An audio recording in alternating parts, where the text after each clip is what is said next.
Hi, I'm Javi from BorrowLenses.com, and I want to welcome you to the first installment of BL5 and 5, where we talk about new and upcoming gear and tell you the 5 things that we're excited about and the 5 things to think about before trying out this new gear.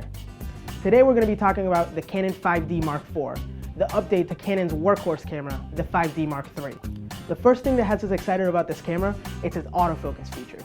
In photo, you have a new 61-point autofocus system, and in video, you get dual pixel autofocus. These upgrades allow you to get better, more precise focusing, especially when tracking subjects. Number 2 is resolution. The 5D Mark IV has a 30.4 megapixel sensor, which is ideal for punching in on images or reframing in post. Number 3, connectivity. The Canon 5D Mark IV includes GPS, Wi-Fi, and NFC connectivity, making it Canon's most connected camera to date. Now you can quickly tag and share your images without having to download your card to a computer. Number 4 is dual pixel RAW.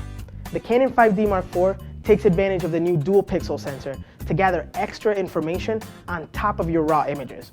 What this means is that photographers can make micro adjustments in post, such as fine focusing adjustments, bokeh shifts, and ghosting reduction. Lastly, the 5th thing that has us excited about the Canon 5D Mark IV is 4K video. The 5D Mark IV can shoot 4K up to 30 frames per second, and you can also shoot up to 60 frames per second in Full HD and 120 frames per second at 720p. Additionally, for hybrid photo and video shooters, you can pull 8 megapixel stills directly from your 4K files in camera. Now, while this camera is surely a very welcome upgrade to the 5D Mark III, there's a couple of things you might want to keep in mind before using this system. The first is the video file format when shooting in 4K. When you shoot 4K video, it's written to motion JPEG files, which are very large and will definitely eat up a lot of your card space. On top of that, it still remains to be seen how well these images will color correct, as Canon failed to include the higher-end Canon log picture profiles in this camera. Secondly, you can't record 4K files externally.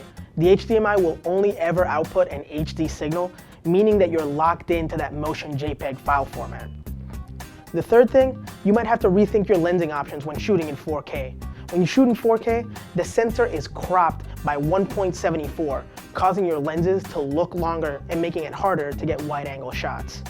Another concern is the issue of rolling shutter. While it remains to be seen whether or not this camera will perform well when doing quick pans in video, there's a couple of things that suggest that it might be a bigger issue, especially the higher pixel count and the lower processing power when comparing it to something like the 1DX Mark II. The last thing to keep in mind is the media solutions for the 5D Mark IV. The camera will record to CF cards and lower speed SD cards. What this means is that it's limiting what the camera could have potentially done. For example, limiting its very impressive 7 frame per second photo capture to only a 21 frame burst. All in all, the 5D Mark IV is a very welcome improvement. Photographers and hybrid shooters have a lot to be happy about with very few drawbacks, while videographers have been left a little wanting of some of the higher end features found in Canon's competitors. If you want to see test images and footage of the Canon 5D Mark IV, keep an eye on our blog for our field tests of this new camera. And if you want to learn more about this camera or anything else that we carry, check us out on BorrowLenses.com.